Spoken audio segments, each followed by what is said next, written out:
Welcome everyone to online Sunday School.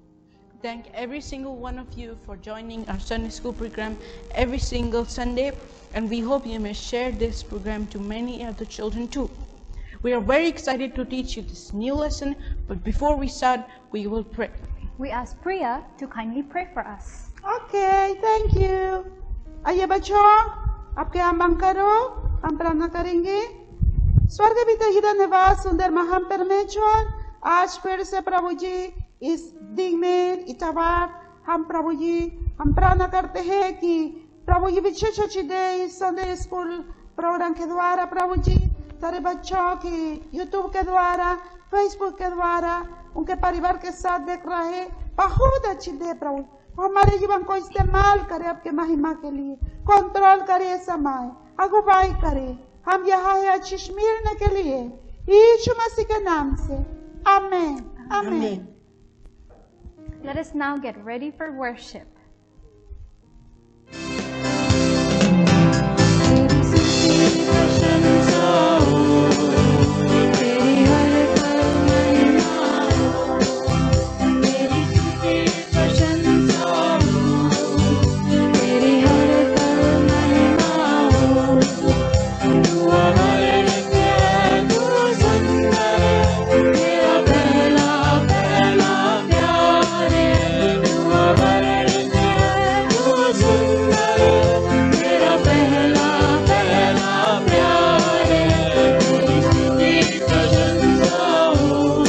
सारे लोग ताली बजाएं, सारे लोग आपके मुंह खोलिए, हालेलुया, दिल से परमेश्वर की आराधना करिए।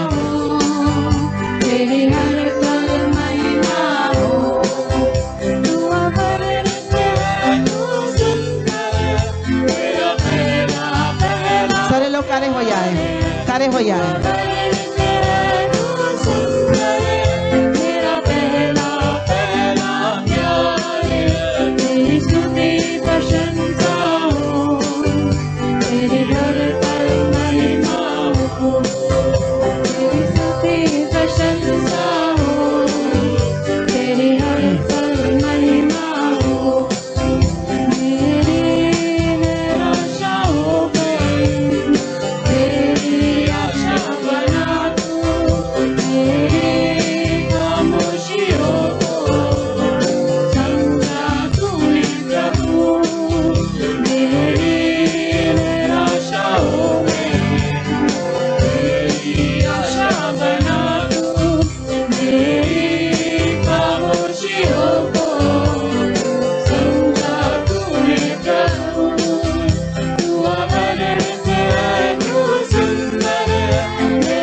सारे लोग आइए।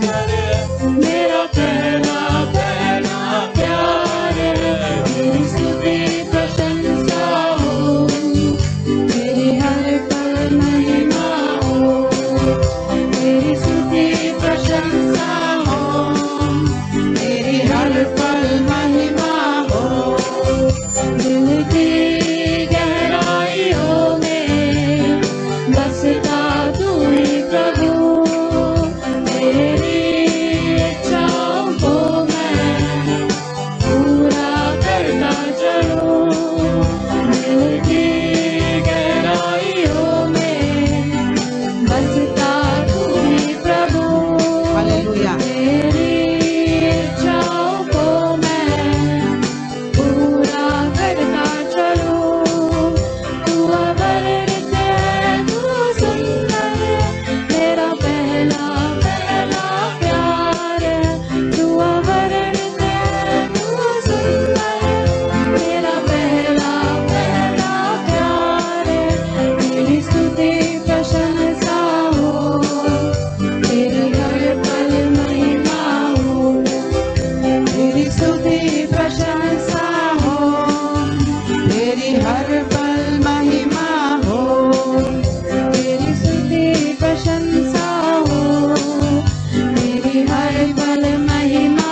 ताकत है, तू ही मेरा ईमान कब्र के बीच में, तू कहता है तुम जाओ, तू मेरी ताकत है, तू ही मेरा ईमान, बीत गए में तू साथ मेरे था, आज भी मेरे साथ है खड़ा, आने वाले कल में भी होगा,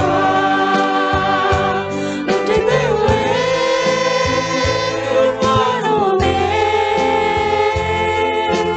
तू ही मेरी छटा,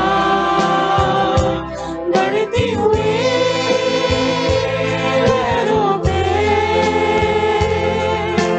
तेरे कदमों के निशान, बीमारियों में, तू कहता है उठ जा यहोवा रफ़ा, तू ही मेरी शिफा बीमारियों में, तू कहता है उठ जा यहोवा रफ़ा, तू ही मेरी शिफा, बेफिक्र में तू साथ मेरे था, आज भी मेरे साथ है खड़ा, आने वाले कल में भी होगा, उठते हुए तूफानों में, तू ही मेरी छटा, बढ़ती हुई लहरों पे, तेरे कदमों के निशान।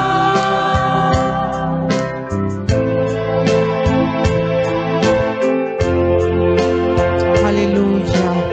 धन्यवाद यीशु, धन्यवाद के प्रेम के लिए प्रभु जी। ओ यस मारे देख तेरा सर झुका, मुझ पर तेरा बस ना चल सका, ऐसा कोई शस्त्र ना बना, जो कर सकेगा मेरा सामना, बीमारी देख तेरा सर झुका, मुझ पर तेरा बस ना चल सका, ऐसा कोई शस्त्र ना बना, जो कर सकेगा मेरा सामना, उठते हुए तूफानों में, तू ही मेरी छटा, बढ़ती हुई शहरों पे,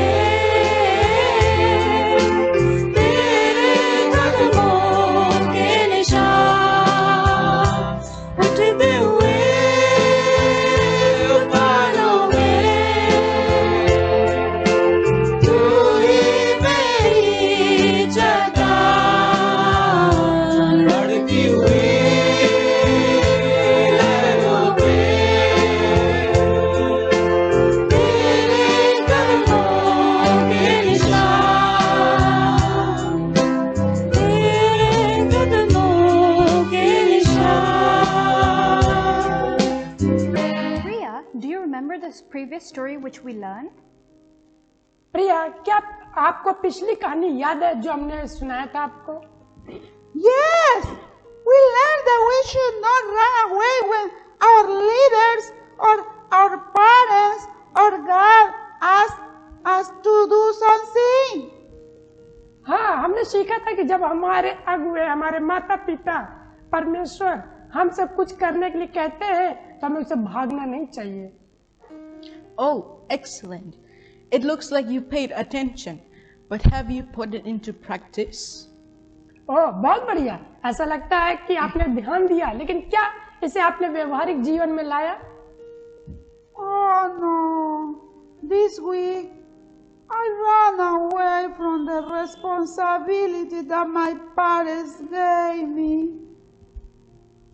अरे नहीं, मैंने उस चीज को नहीं किया जो मेरे परिवार माता पिता ने मुझसे कहा था। जो जिम्मेदारी मुझे दी गई थी मैं उसे भाग गई।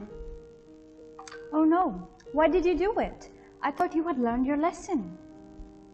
अरे नहीं, तुमने ऐसा क्यों किया? मुझे लगा कि आपने उससे शिक्षा को सीखा है। The problem is that it was very difficult, the thing that they told me to do. समस्या यह है कि वो बहुत कठिन काम था मेरे लिए। Even so, when we are obedient, you know that we are more blessed and we are able to bless others too. But when it is the opposite, we stop the blessing for ourselves and the others too. फिर भी जब हम आज्ञाकारी होते हैं तो आप जानते हैं कि हम अधिक धन्य हैं और हम दूसरों के लिए एक आशीर्वाद के देने में सक्षम हैं। लेकिन जब यह विपरीत होता है तो हम अपने लिए आशीर्वाद को बंद कर देते हैं और दूसरे लोगों को प्रभावित करते हैं। Oh yes, I'm sorry. I will try not to repeat it again. अरे नहीं, कृपया मुझे माफ करें, मैं इसे फिर से दोबारा नहीं दोहराऊंगी। Well, I hope that by hearing today's story, you will learn the lesson. मुझे उम्मीद है कि आज की कहानी सुनकर आप सब सबक सीखेंगे। Yes, please, write, share the story. हाँ, आप सही कह रहे हैं, कृपया करके मुझे इस कहानी को फिर से साझा करें। Once again, the Lord spoke to Jonah, "Go to Nineveh, that large city, and preach to the people the message I have given you." एक बार फिर से परमेश्वर ने योना से बातचीत की। उस बड़े नगर नीनवे को जा और जो संदेश मैंने तुझे दिया है उसका प्रचार कर। So Jonah obeyed the Lord and went to Nineveh. It took him 3 days to walk through the city. After walking a whole day, Jonah shouted, "In 40 days, Nineveh will be destroyed." अब योना परमेश्वर की आज्ञा को मानकर नीनवे को गया।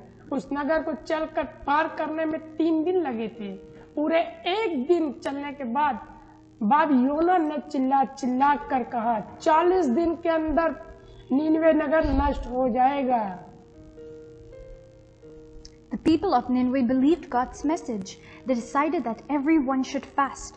All of them put on sackcloth to show that they have turned away from their sins. नीनवे के लोगों ने परमेश्वर के संदेश पर विश्वास किया। उन्होंने यह निश्चय किया कि सभी लोगों को उपवास करना चाहिए। उन सभी ने यह दिखाने के लिए टाट पहन लिया कि वे अपने पापों से मन फिरा रहे हैं। Even the king put on sackcloth and sat down in ashes. He sent out messages to his people. यहाँ तक कि राजा भी टाट पहना और वह राख ओढ़कर बैठ गया। उसने अपने लोगों को यह संदेश भिजवा दिया। This is an order from the king and his officials. All people, all cattle and all sheep must go without food or drink. All persons and animals must put on a sackcloth. यह राजा और उसके अधिकारियों की ओर से संदेश है कि सभी लोग, पशु, भेड़े बिना भोजन पानी रहे, सभी लोग और पशु भी टाट ओढ़ ले। People must pray with all their heart to God. They must give up their wicked ways. Perhaps God will stop being angry. Then we will not die. लोगों को अपने पूरे मन से परमेश्वर से प्रार्थना करने की जरूरत है। उन्हें अपने दुष्ट मार्ग को छोड़ना जरूरी है। संभव है परमेश्वर का क्रोध छोड़ दे, तब हम नहीं मरेंगे। God saw what the people of Nineveh did. He saw that they had stopped doing evil things, so he did not punish them as he had said he would. परमेश्वर ने नीनवे के लोगों के इस व्यवहार को देखा। उसने देखा कि उन्होंने गलत कार्य को करना छोड़ दिया, इसलिए जैसा कि उसने कहा था वह उन्हें दंड नहीं देगा और उन्हें दंड नहीं दिया। The God again give Jonah the opportunity to go preach in Nineveh? क्या परमेश्वर ने फिर से योना को नीनवे में प्रचार करने के लिए भेजा? Yes, God gave Jonah a new opportunity to repent, obey him, and to not run away again. हाँ, परमेश्वर ने योना को पश्चाताप करने की उस आज्ञा मानने और फिर से न भागने का एक नया अवसर मिला। Oh, that does mean He will also give me a new chance. ओह, इसका मतलब वो मुझे भी एक नया मौका देंगे। Of course, God is kind that He will forgive you, but you must then obey Him when He gives you a new opportunity. बेशक परमेश्वर दयालु है कि वह आपको क्षमा कर देगा, लेकिन जब वह आपको एक नया अवसर देता है तो आपको उसकी आज्ञा का पालन करना चाहिए। Now I understand that I must not disobey God. Today I will use the opportunity that He gives me to do what He asks me of me. अब मैं समझ गई हूँ कि मुझे परमेश्वर की अनाज्ञा नहीं करनी चाहिए। आज मैं उस अवसर का उपयोग करूंगी जो वह मुझसे करने के लिए कहते हैं। Good Priya. You know, when we decide to fulfill the will that God gives us and not fail Him again, God will show His mercy and will not only bless us but also the people that God wants us to serve, like in Jonah's case. शाबाश प्रिया, आप जानते हैं कि जब हम उस इच्छा को पूरा करने का निर्णय लेते हैं जो परमेश्वर हमें देता है, उसे फिर से विफल नहीं करता है, तो परमेश्वर अपनी दया दिखाएगा और न केवल हमें बल्कि उन लोगों को भी आशीर्वाद देगा जिसके परमेश्वर की सेवा करना चाहते हैं। I didn't see it that way. I just seeing how difficult it was to do what my parents asked me of me. मैंने इस तरह नहीं देखा, मैं बस देख रहा था कि मेरे माता पिता ने मुझसे कहा, उसे करना कितना मुश्किल था।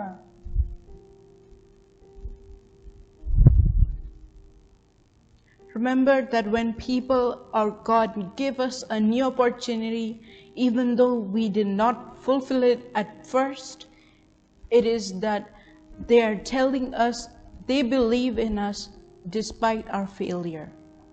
याद रखें कि जब लोग या परमेश्वर हमें एक नया अवसर देते हैं, भले ही हमने इस पहले पूरा नहीं किया, तो यह है कि वे हमें बता रहे हैं कि वे हमारी विफलता के बावजूद हम पर विश्वास करते हैं।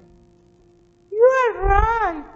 Now that I understand, let's do the second chance that God give us even if we fail. तो सही हो। अब जब मैं समझ गई, चलो दूसरा मौका करते हैं जो परमेश्वर हमें देता है, भले ही हम असफल क्यों न हो। That's right. When leaders or God give us a new opportunity, they want to help us overcome our weaknesses so that we can become a responsible person. यह सही है। जब अगुवे या परमेश्वर हमें एक नया अवसर देते हैं, वे हमारी कमजोरियों को दूर करने के लिए हमारी मदद करना चाहते ताकि हम एक जिम्मेदार व्यक्ति बन सके। Of course, yes. And when we return to do the work they gave us, we have to tell them that we are grateful and that we are no longer going to fail them. बेशक हाँ, और जब हम उस काम को करने के लिए लौटते हैं जो उन्होंने हमें दिया था, तो हमें उन्हें बताना होगा कि हम आभारी हैं और अब हमें उन्हें विफल नहीं करना चाहिए। Very good, Priya. Excellent. I trust that from today you will do what your parents tell you and they will be proud of you and with God too. बहुत अच्छी बात प्रिया, बहुत बढ़िया। मुझे विश्वास है कि आज से आप वही करेंगे जो आपके माता पिता आपसे कहेंगे और उन्हें आप पर और परमेश्वर के साथ बहुत ही बड़ा गर्व होगा। That is right. Now let us learn the Bible verse of today. या सही है। तो आइए आज की इस बाइबल आयत को याद करें। Psalm chapter 86 verse 5. Psalms chapter 86 verse 5. You, Lord, You, Lord, are forgiving and good, and forgiving and good, abounding in love abounding in love to all who call to you. to all who call to you. भजन संहिता की पुस्तक भजन संहिता की पुस्तक 86 अध्याय का 86 अध्याय का 5 पद। 5 पद। हे स्वामी, हे स्वामी, तू दयालु तू दयालु और खरा है, और खरा है। तू सचमुच तू सचमुच अपने उन भक्तों को प्रेम करता है प्रेम करता है जो सराहना पाने को तुझको पुकारते हैं। तुझको पुकारता है। आमीन। प्रिय बच्चों, आज हमने इस कहानी को सीखा किस प्रकार से योना को एक और मौका मिला, परमेश्वर ने दिया। जिस आज्ञा को उसने इनकार कर दिया था करने से, लेकिन अपने पश्चाताप के बाद परमेश्वर ने उसे फिर से मौका दिया कि उस अवसर को लाभ उठाए, और उसने परमेश्वर की इस आज्ञा को माना और नीनवे शहर के बड़े शहर में गया और परमेश्वर के उस संदेश को दिया। और संदेश को सुनने के बाद वो नीनवे शहर के लोगों ने मन फिराया और परमेश्वर के पास में आए और परमेश्वर ने नया जीवन दान दिया। प्रियो, हमें भी अपने जीवन में, हो सकता है हमने अपने माता पिता का आज्ञा का नहीं माना है, परमेश्वर की आज्ञाएं नहीं मानी है, जो बातें हमें सिखाई जाती है हमने नहीं सीखी होंगी, लेकिन बार बार हमें वो आज्ञा देते हैं, बार बार हमें एक नया अवसर देते हैं, बार बार हमें मौका देते हैं ताकि हम उनकी बात को माने, उस काम को करें, ताकि उसके द्वारा हमारा जीवन आशीषित हो सके और हमारे द्वारा दूसरों का भी जीवन आशीषित हो सके। जब हमें अवसर मिलता है तो उस अवसर का लाभ उठाएं, कभी उसे खोए ना। इसलिए बच्चों, इस बात का ध्यान दें कि जो कुछ हमें करने को कहा जाए हमें उसे करना अवश्य है, इससे हमारा जीवन आशीषित होगा। तो प्रियो, कभी न भूले, आए हम सब लोग प्रार्थना करें कि जिन लोगों ने इस कहानी को सुना है, परमेश्वर उनके जीवन को ऐसा करे और सब बच्चे जितने सुनते हैं वो सब अपने माता पिता का, परमेश्वर का आज्ञा मानने वाले होने पाए। आइए हम सब प्रार्थना करें। अनुग्रहकारी जीवते ईश्वर प्रभु, हम आपका धन्यवाद देते हैं आज के दिन के लिए, सुंदर शिक्षा के लिए। प्रभु, प्रार्थना करते जितने लोग इस कहानी को सुनते, परमेश्वर सारे बच्चों को, उनके माता पिता, परिवार को, इष्ट मित्र को आपके हाथों में सौंपते। प्रार्थना करते इस कहानी को सुने जाने के द्वारा परमेश्वर आपको वचन के जीवन में काम करे।